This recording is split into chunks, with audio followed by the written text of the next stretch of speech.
नमस्कार दर्शकों, स्वदेश न्यूज के खास कार्यक्रम सबकी बात में आज हमारे साथ एक बहुत ही खास मेहमान है।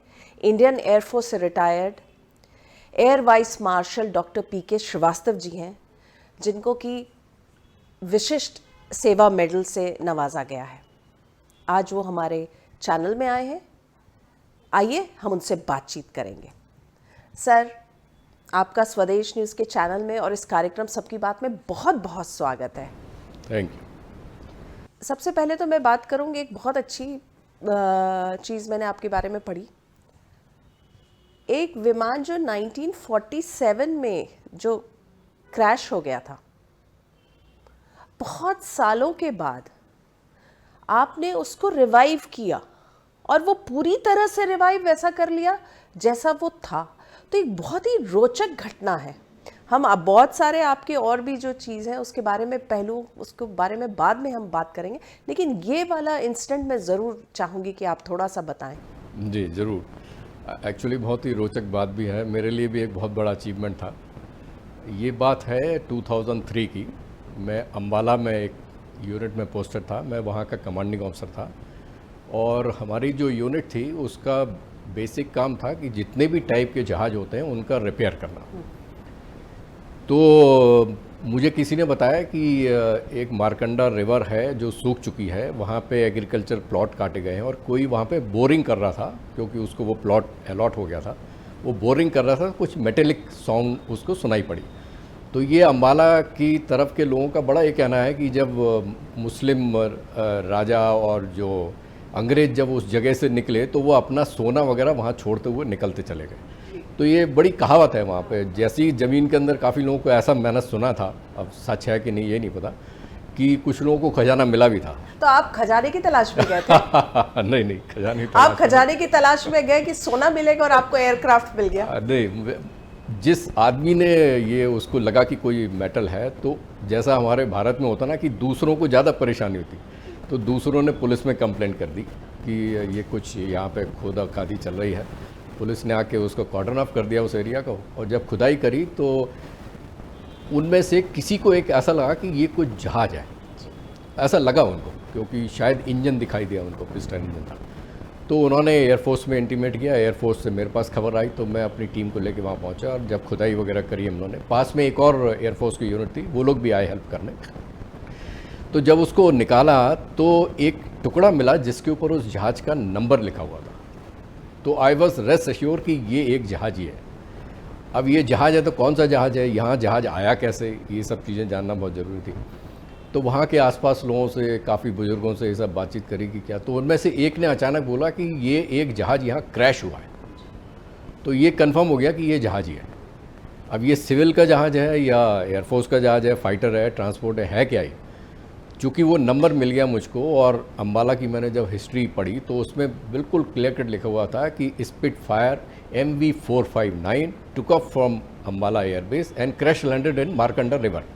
डेट भी उसमें लिखी हुई थी। वो मेरे लिए एक पॉइंट था जहाँ से मैंने पिकअप किया। फिर उसको खोज के निकाला तो देखा केवल 5.5 फीट का एक टुकड़ा हमको मिला। पता चल गया था कि ये स्पिटफायर है। स्पिटफायर कंपनी से कांटेक्ट किया, उन्होंने बताया कि पालम में आपका एक एयरफोर्स म्यूज़ियम है, उसमें भी इस मॉडल का जहाज़ खड़ा हुआ है। मैं अपनी टीम को लेके आया, उस जहाज़ को देखा तो मेरे मन में एक इच्छा हुई कि ये 5 फीट के टुकड़े को मैं 48 फीट के जहाज़ में कन्वर्ट करूँगा।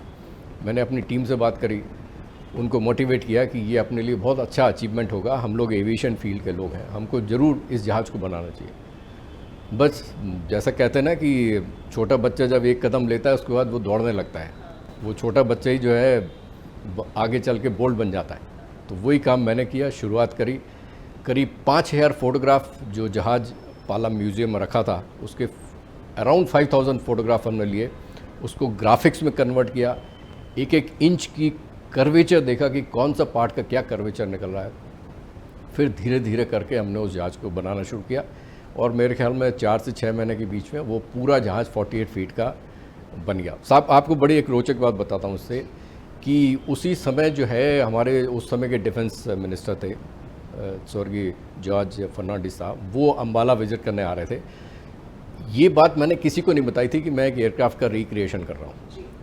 तो जब सुबह की बात है जॉर्ज फर्नांडिस साहब को आना था, उस जहाज़ को लेके मैं टो करके रनवे के एंड पे आया, तो एयर ट्रैफिक कंट्रोलर ने जो है अचानक कॉल दिया कि एक unknown aircraft landed on Ambala airfield, that was my aircraft. अच्छा, तो ओके। उसको लेके फिर हम लोग गए, डिस्प्ले हुआ, और जॉर्ज फर्नांडिस साहब थे उस समय के डिफेंस मिनिस्टर, उन्होंने बड़ी तारीफ़ करी, उन्होंने हमारी टीम की बहुत तारीफ़ करी।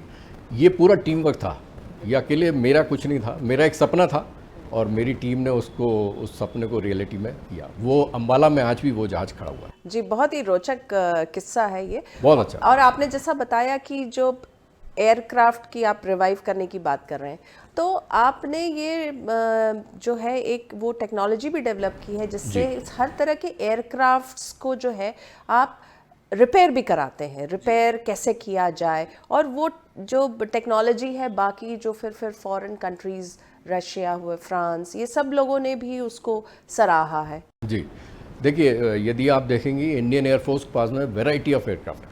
यदि हम 3 मेजर कैटेगरी का हैं तो फाइटर एयरक्राफ्ट है, ट्रांसपोर्ट हेलीकॉप्टर है, ट्रांसपोर्ट है।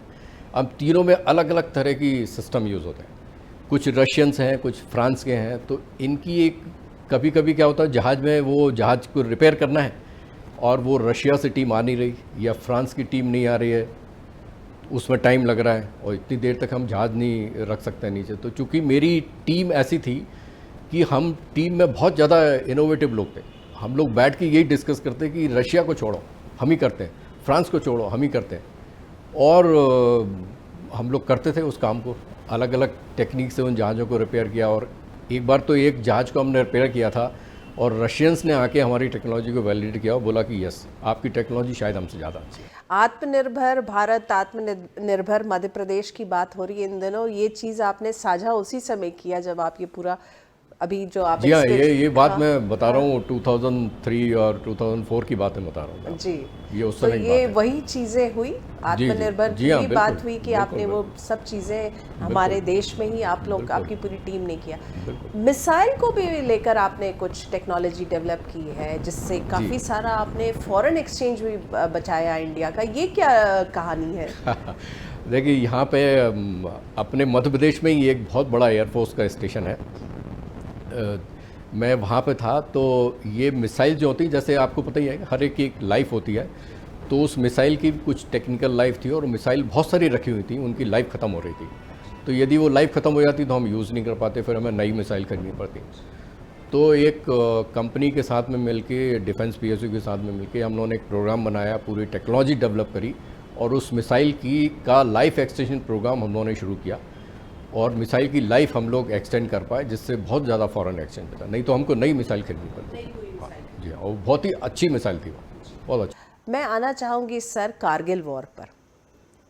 कारगिल वॉर के बारे में हम लोग काफ़ी प्राउडली बात करते हैं, जो हम लोगों ने पढ़ा है, समझा है। आप तो उसमें आपने हिस्सा भी लिया, आप टीम के उसके अहम हिस्सा थे जब ये वॉर हो रहा था। तो उस समय के कुछ रोचक किस्से हम लोगों से शेयर कीजिए। आपका क्या रोल था, ये थोड़ा सा बताइए। कैसे कुछ रहा कारगिल वॉर, थोड़ा सा बताइए। देखिए, मेरे ख्याल में जो भी कोई फ़ौज ज्वाइन करता है, हाँ। मुझे तो लगता है हर फौजी के मन में ये इच्छा जरूर होती है कि मैं किसी न किसी ऑपरेशन में ज़रूर पार्टिसिपेट करूं। यदि देखें, वॉर कोई नहीं चाहता है, वॉर होता भी अच्छा नहीं है, जाने कितनी जानें जाती हैं, कितने लोग शहीद हो जाते हैं और देश की इकनॉमी भी पीछे चली जाती है। तो वॉर कोई नहीं चाहता है, लेकिन यदि किसी के ऊपर वार थोप दिया जाए, जैसे भारत ऐसा शांतिप्रिय देश है, लेकिन हम इतने शांतिप्रिय भी नहीं है कि कोई हमको चांटा मारता जाए और हम चुपचाप मुस्कुराते रहे, नहीं, ऐसा नहीं है। तो कारगिल भी उसी टाइप की एक निशानी थी। कारगिल की जो हाइट्स थी उसके ऊपर आके बैठ गए थे वो पाकिस्तानी, जैसे आपने पेपर में भी पढ़ा होगा, टीवी मीडिया ने बहुत कुछ इस बारे में कवर किया हुआ था। मैं उधमपुर में था उस समय और उधमपुर से हेलीकॉप्टर ऑपरेशंस हुआ करते थे। तो पहले हेलीकॉप्टर्स गए, उन जो ऊपर पाकिस्तान के जो लोग आके बैठे थे उनके बारे में कुछ भी इंफॉर्मेशन नहीं थी और वो शोल्डर फायर मिसाइल फायर कर रहे थे। तो अनफॉर्चुनेटली हमारे एक हेलीकॉप्टर में वो मिसाइल लगी और हमको लॉस हुआ। उसके बाद से हमने लेसन लर्न किया कि ये खतरनाक लोग हैं, इनको जितना हम लाइटली तो खैर कोई भी लेता नहीं है, बट जितना भी सोचा था उससे कहीं ज़्यादा ही लोग। उस समय जो है वॉर जब होता है तो एक एक इंसान जो है ना, वो उसके दिमाग में सिर्फ एक ही रहता है कि दुश्मन को हमें हराना है। उसके लिए वो दिन रात ना तो उसको खाने की सुध रहती है ना पीने की सुध रहती है, सिर्फ एक ही रहता है कि जो मुझको टास्क दिया गया वो मुझे करना है। जी। मेरे एक एक टीम मेंबर जो हैं वो इस तरह से काम कर रहे थे, वो उस समय कोई नहीं पूछता था कि फैमिली को देखना है या मुझे घर जाना है या मुझे भूख लग रही, कुछ नहीं, किसी को कोई होश नहीं था, सिर्फ अपना काम, सिर्फ काम। ये था कि जितने भी जहाज़ हैं ये इनको जल्दी से जल्दी तैयार करो, इसमें जो भी कुछ लोड करना है, बॉम्ब लोड करना है, रॉकेट लोड करना है, मिसाइल लोड करना है, इनको जल्दी से लोड करो और इनको भेजो, जहाँ भी इनको बम गिराने जाना है इनको फटाफट वहाँ से भेजो। हेलीकॉप्टर्स में चूँकि फायरिंग हो रही थी तो हेलीकॉप्टर डैमेज हो रहे थे, तो उसके आगे एक आर्मर्ड प्लेट हम लोग को लगाने का सोचा कि इसमें आर्मर्ड प्लेट लगाते हैं।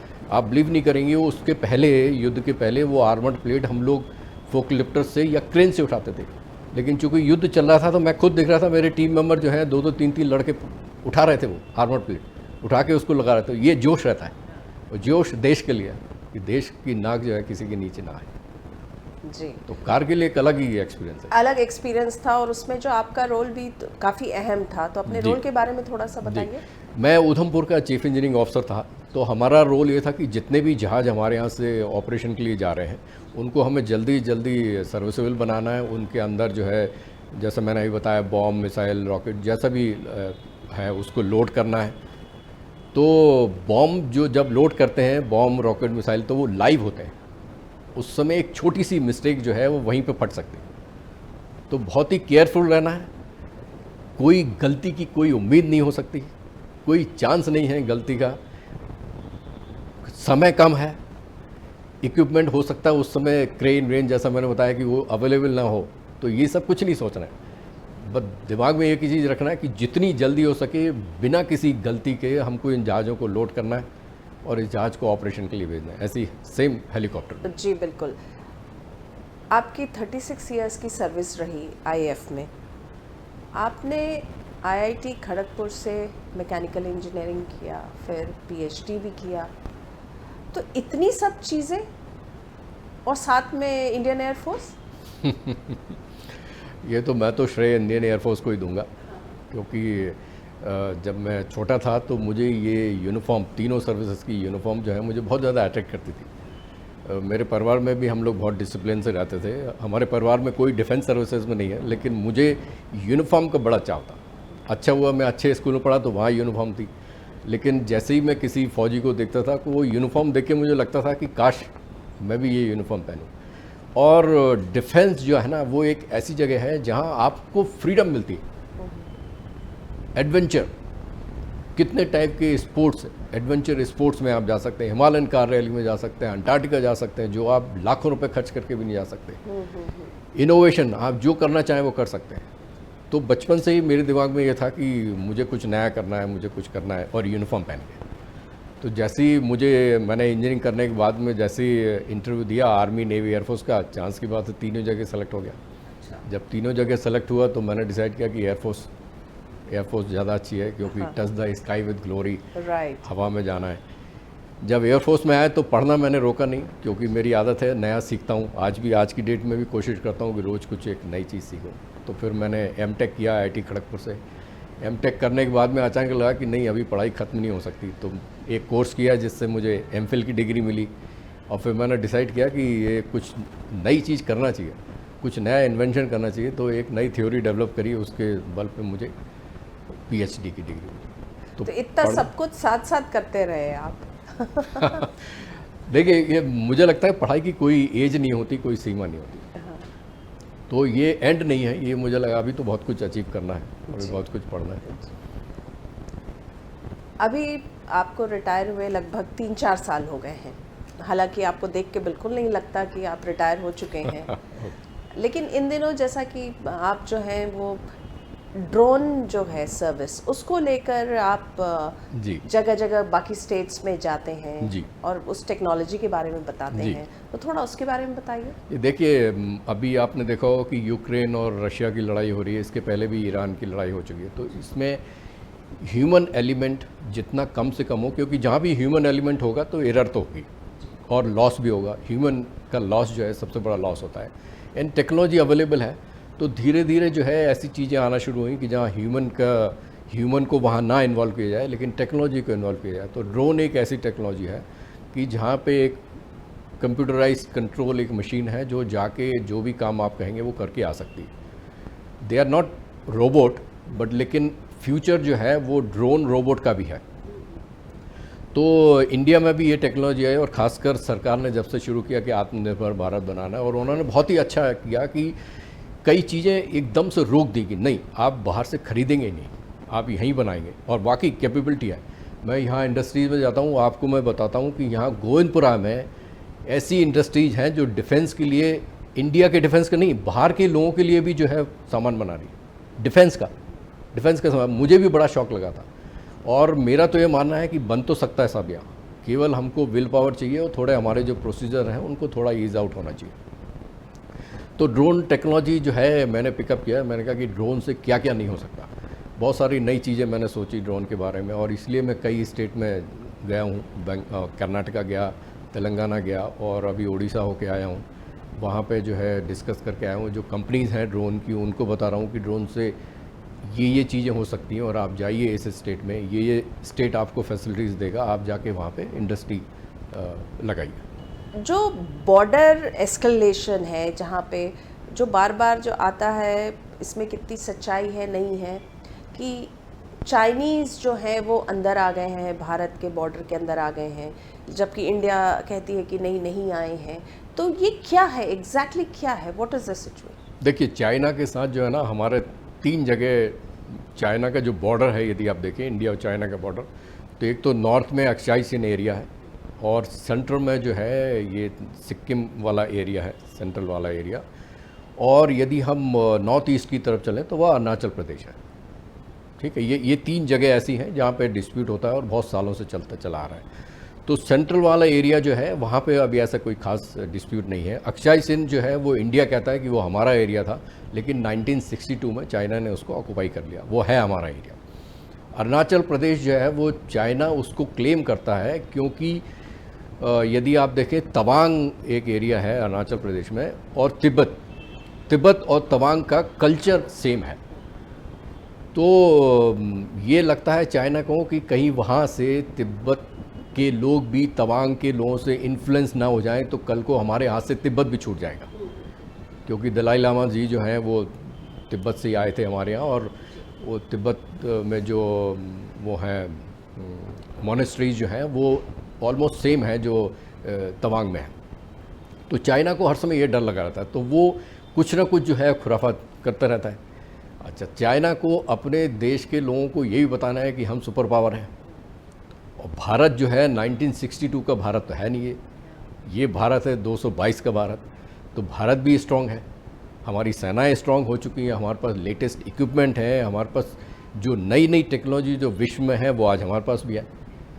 तो चाइना को अभी भी उसी मतलब अपने पुराने ख्यालात में है कि हम कुछ भी कर सकते हैं भारत के बॉर्डर पे। तो कोशिश करते हैं अंदर आने की, उनको मुंह तोड़ जवाब दिया जाता है।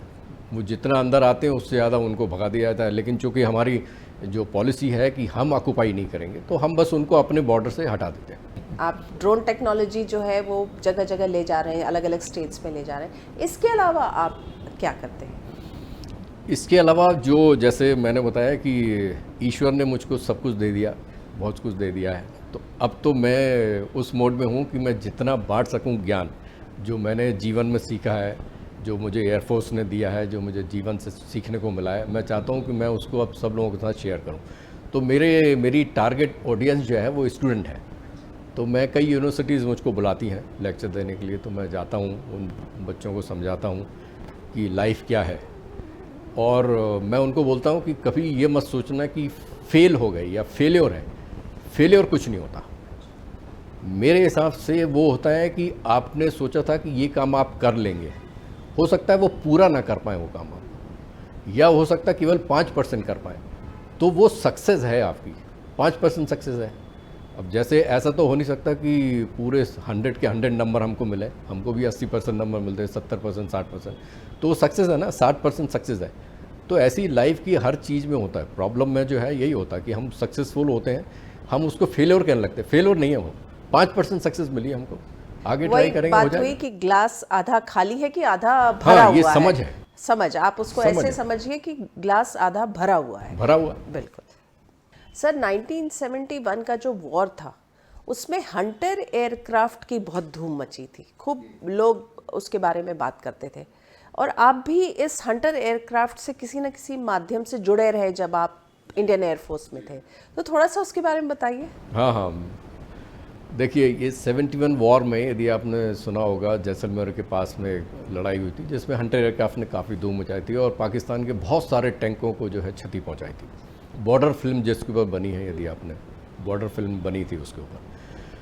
जब मैं एयरफोर्स में सेलेक्ट हुआ इंजीनियरिंग करने के बाद में, मेरी बेसिक ट्रेनिंग के बाद में, चूँकि मैंने ट्रेनिंग में अच्छा परफॉर्म किया था, तो मेरी पहली पोस्टिंग जो है वो फाइटर एयरक्राफ्ट में हुई, और ये फाइटर एयरक्राफ्ट था हंटर एयरक्राफ्ट। अच्छा। ये हंटर एयरक्राफ्ट उस समय कलाईकुंडा में हुआ करते थे, और बहुत ही मेरे तो रोंगटे खड़े हो गए थे जब मुझे पता चला कि मैं हंटर एयरक्राफ्ट के स्क्वाड्रन में जाता हूँ। उसी स्क्वाड्रन, जिस स्क्वाड्रन ने इतनी धूम मचाई थी 71 वॉर में, बांग्लादेश की तरफ भी और इधर वेस्टर्न बॉर्डर की साइड भी जो है, उसी स्क्वाड्रन ने जो है काफ़ी डैमेज किया था। काफ़ी टेरर था उस हंटर एयरक्राफ्ट, इतना टेरर था कि लोग बताते हैं कि पाकिस्तान में खबर पहुंचती थी कि हंटर एयरक्राफ्ट ने टेक ऑफ किया तो लोग भाग जाते थे। और आपने अपनी जो इंडियन एयरफोर्स में जो पहली आपकी पोस्टिंग और शुरुआत आपने उसी एयरक्राफ्ट से करी। ये मेरे लिए बहुत ही सौभाग्य की बात। जी जी, बहुत अच्छी बात है।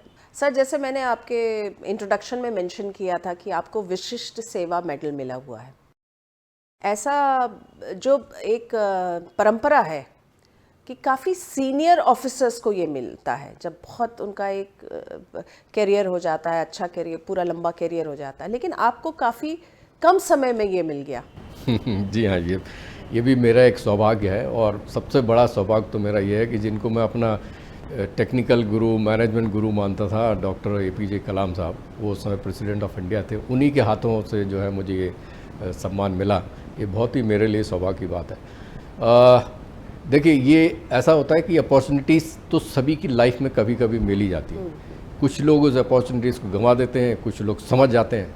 शायद मैं लकी था और शायद मुझे अपॉर्चुनिटीज़ मिली, उस अपॉर्चुनिटीज़ को मैंने अवेल किया और उस पर काम किया।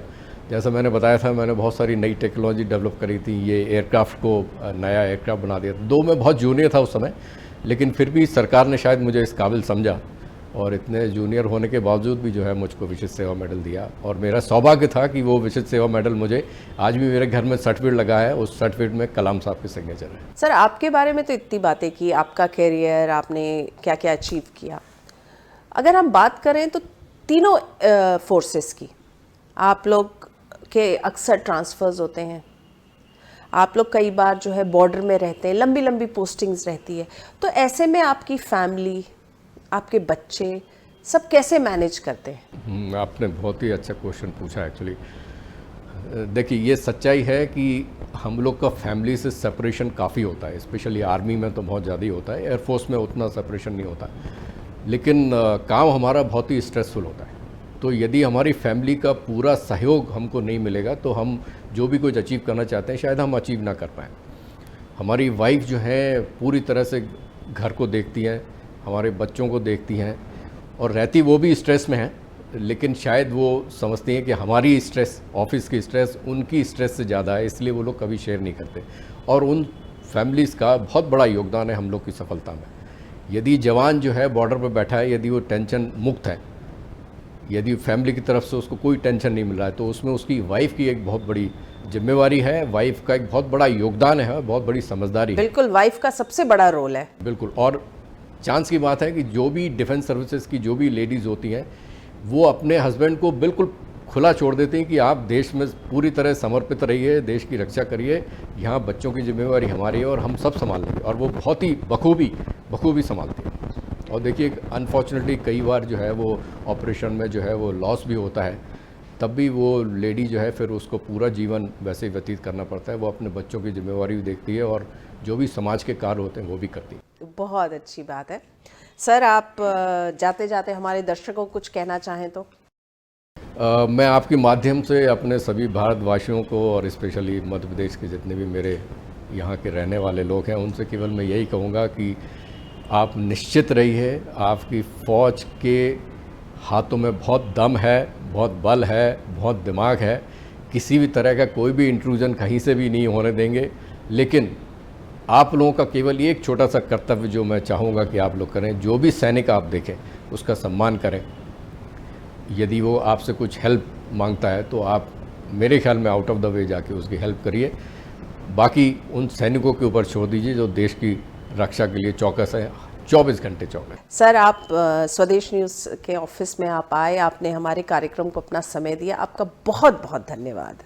Thank you very much, thank you very much. तो दर्शकों, आज हमने एक अलग ही पर्सनालिटी से मुलाकात की, थोड़ा सा जानने की कोशिश करी कि इंडियन एयरफोर्स में, डिफेंस में कैसे काम होता है, क्या नई वहाँ पे चीज़ें होती हैं और वहाँ का जोश कैसा रहता है।